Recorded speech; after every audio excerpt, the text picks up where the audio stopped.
It seems that most people want to go viral these days. There's something about hundreds of thousands or even millions of people knowing who you are. It means that nowadays pretty much anybody can be famous if they go viral. But what people don't know is going viral isn't all it's cracked up to be. Especially if you go viral for all the wrong reasons. I'm about to count down the top 10 people who regret their viral fame here for you on IO. What is gravy? Welcome back to InformOverload. I'm Charlotte Dobre. We tell you about trending topics on this channel so you have to do when you're bored. Subscribe so we get to be social during social distancing, and hey, if you like what you see on our YouTube channel, why don't you check us out on social media, because we got those as well. We got the Instagram, we got the Twitter, we got the Facebook. I'm not gonna say the TikTok thing because I feel like that joke is like really overdone. So let's get some new jokes, huh, Charlotte? Some new jokes up in here. All right, so take it from somebody who has gone viral a few times.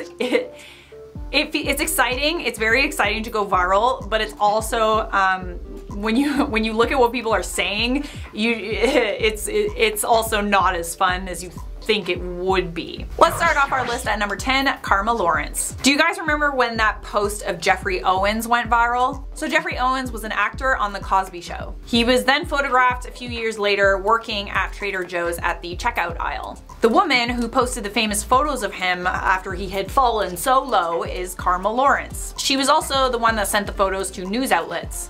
News outlets that publish stories with headlines like, "How could Jeffrey Owens have fallen so far?" They were essentially job shaming articles. I actually made a video about this when this happened on my personal channel about how like upset I was that people were shaming him for an honest day's work so that he could feed his family. It really pissed me off, let me just say that, and maybe that's why I decided to include this in this list. Anyway, she not only embarrassed her childhood hero, her supposed childhood hero, she got a ton of hate for posting those photos of Jeffrey Owens online. Karma later apologized and expressed regret, blaming her decision on a bad impulse. The good news is Jeffrey Owens' acting career did experience a little bit of a resurgence after these photos were posted. And he also got a lot of support from people who sympathized with his situation. But do me a favor, if you see an actor that's just kind of out and about and he's, you know, he or she's working a regular job because, I mean, the business is tough. Sometimes you're booking and sometimes you're not.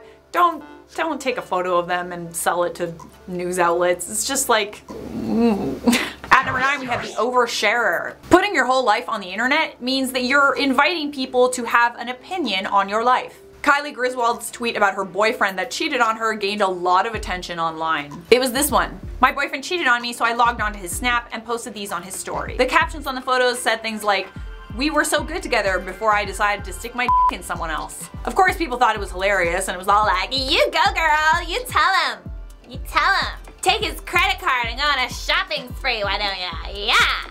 There were also a lot of people who said that, oh, she was like a 10 and he was like a 3, so I mean, she's better off, all that kind of stuff. But then Kylie's ex saw the photos. He called her and a few days later, they got back together, which definitely made things a little bit awkward. She updated everyone with, you know, just kind of a cliche post that's like, oh, we're all human, we all make mistakes, but people were not having it. They trolled her account with clown memes. Some people even took it upon themselves to DM her these very like threatening and mean messages to shame her for her decision to take her boyfriend back. Which is like, I'm sorry, who are you? But also, maybe you shouldn't have, you know, ran your mouth on social media. Everybody's at fault. All of you.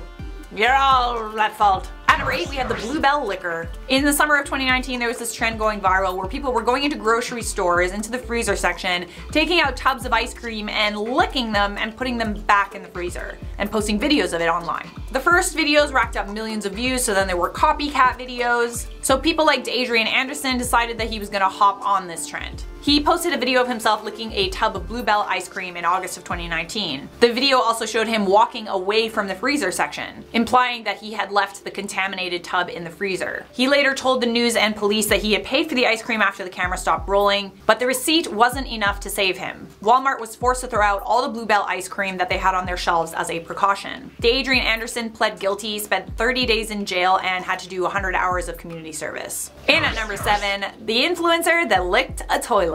Lars is a social media influencer who's known for going around and just licking things. He was also one of the people that took part in the Bluebell Liquor Challenge. But recently, he made a video of himself going into a public restroom and licking the toilet bowl. I didn't even realize when I first did this story that the guy was licking the bowl, not the seat. And it's like, dude, that's that's where all the pee-pee is and the poo-poo and like, I hope you bleached that before you licked it. So anyways, Lars licked a toilet bowl and uploaded a video of it to social media. Then a few days later, he uploaded another video of himself in a hospital bed claiming that he had coronavirus. Needless to say, people were not very forgiving. Sure, he went viral all right. Tons of news outlets picked up the story, we picked up the story, but the amount of hate that this guy is getting is pretty substantial. Like, if I had a social media that had these comments, I like would not get out of bed in the morning. I would just delete everything. Some people are even blaming him for the spread of coronavirus in the US. Or people like him. Not only did he get coronavirus from doing this, he was encouraging other people to go out and like lick toilet seats or public surfaces, and that could have led to the spread of the virus. He's also gonna be forever known as the guy that licked a toilet bowl in the middle of a pandemic. And at number 6, Heidi Yay. You may have seen this meme around. It's a pretty famous meme. Plastic surgery. You can't hide it forever. In case you haven't picked up on the joke yet, the two parents are really good looking, and then you look at the children and they don't really like look like their parents. Anyways, although we all like to laugh at this meme, it actually ruined the life and career of Heidi Yay. Heidi Yay is a model and her career was just starting to go somewhere. She was getting some pretty big jobs and then she decided to do this smaller job. It was a print ad for a South Korean plastic surgery company. The copy for the ad read, "The only thing you'll have to worry about is how to explain it to the kids." This joke was a reference to double eyelid surgery, which is common in Asian countries. It's a common surgery, it gives Asian people that crease. But what this ad doesn't tell you is that Heidi Yay never had any work done. She never had any plastic surgery. As the meme went viral, people made up really horrible stories about her. Stories like they said her husband figured out she had lied to him about having plastic surgery done. The kids don't look anything like him. He sued her and won, and all this horrible stuff. The rumors were so bad that Heidi's parents and grandparents had found out about them and they were calling her up to ask if they were true. After this ad, Heidi only got small roles in advertisements. She ended up suing the advertising company as well. The point is, this meme ruined Heidi's life and any chance she had at a successful modeling career. Halfway there at number 5, Quaid bails. It certainly wasn't Quaid's mother's intention to go viral when she uploaded a heartbreaking clip of her son Quaid to Facebook, sobbing about bullying and talking about how he wanted to end his life. The clip captured the hearts of many people, including celebrities who sent Quaid messages of support. There was even a GoFundMe page set up to send Quaid and his mother to Disneyland, and it ended up earning close to $1 million. But like with any viral trend, there are trolls. There were people that invented theories that Quaid Bales was actually an adult and an actor who lied about being bullied to get famous. Those theories ended up being false. He was an actor and a model, but he wasn't an adult. But also people kind of dug into Quaid's past and they found these compromising photos and videos of him saying racial slurs. Other people who claim to have known Quaid personally said that he was a very problematic student at the school and he was the one that was the bully all along. Quaid's mother ended up being sick of all the criticism and everything that it had brought upon her son and her family, and she ended up donating all the money from that GoFundMe to bullying charities. And they haven't really been heard from since. At number 4 on our list, we have the Toronto chair girl. Marcella Zoya threw a chair off a Toronto balcony in February of 2019 and she posted a video of it to social media. She threw it off the 45th floor of a condo onto the Gardiner Expressway. And if you haven't been to Toronto or you don't live in Toronto, let's just say that this is a very, very busy highway. She could have easily killed someone or caused serious injury, but thankfully none of that happened. The video of the chair throwing incident did go viral though. Toronto police urged the woman in the video to come forward and she did a couple of days later.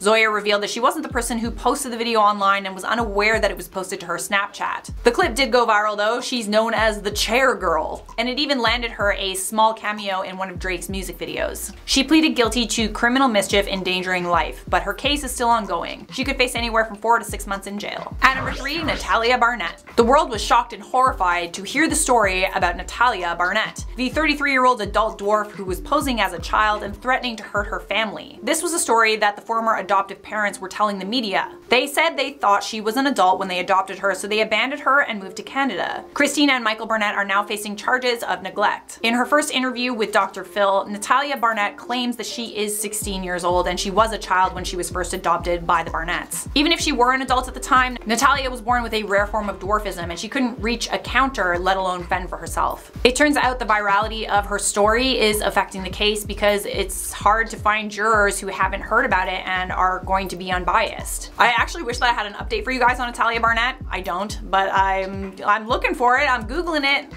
Ain't got nothing, sorry. At number 2, leave Britney alone. I thought I was a fan of Britney Spears until I saw this video. This guy loved Britney so much, he took to YouTube to pour his heart out. Chris Crocker's Leave Britney Alone rant has been seen hundreds of millions of times. It went viral right around the time that Britney was trying to make a comeback. It got 2 million views in a single day. And this was a time when going viral meant getting 100,000 views, let alone 2 million. This video was one of the original viral sensations. But this rant that was intended to get people to empathize with Britney and stop ridiculing her ended up making Chris Crocker a target. Chris already had to be homeschooled after the 8th grade because of bullying, and he was now facing a tidal wave of bullying and homophobic hate from people on the internet. He said knowing what he knows now, he probably wouldn't have pressed publish. And at number 1, Rebecca Black. Friday has 141 million views at the time of this recording, 3.6 million dislikes to 1.1 million likes. It was one of YouTube's first viral clips, uploaded in February 2011. There are few songs less annoying than Friday. That's pretty much a given. It's been labeled one of the worst songs of all time. And it's safe to say that Friday was one of the first instances of cancel culture that drove cancel culture to what it is today. We all collectively decided to hate it, but we also didn't think about how that would affect the person who made the song. 9 years after Friday went viral, Rebecca opened up about how the mass bullying affected her. I can't imagine what it would have felt like to have this happen at age 13. Rebecca Black said that she was terribly ashamed of herself and she felt she couldn't even talk about her depression. And even 4 years later, at age 17, kids at her school would throw food at her and her friends. The song also affected her future singing career, and at age 19 she was told by almost every producer and songwriter that they would never work with her. Rebecca Black still has a passion for music to this day, which is like, wow, like how strong are you, dude? The whole internet hates you and told you that your song is the worst song in the world, yet you still love music? Like, props, man. Anyways guys, that is all I have for you on that. Let's wrap up this video with some comments. Olivia Sorensen said, if you're offended for being called a potato, don't, because it's a compliment. I said what I said! It is a compliment! Monique said, I was about to go to bed and it's 3 a.m. Lord have mercy. Jesus, take the wheel. Hooch the Pooch said, this is literally the only news channel I watch, and you're the only Hooch the Pooch that I have a crush on. That's it for me. Leave a like on this video, subscribe if you want more, and I'll see you guys next time.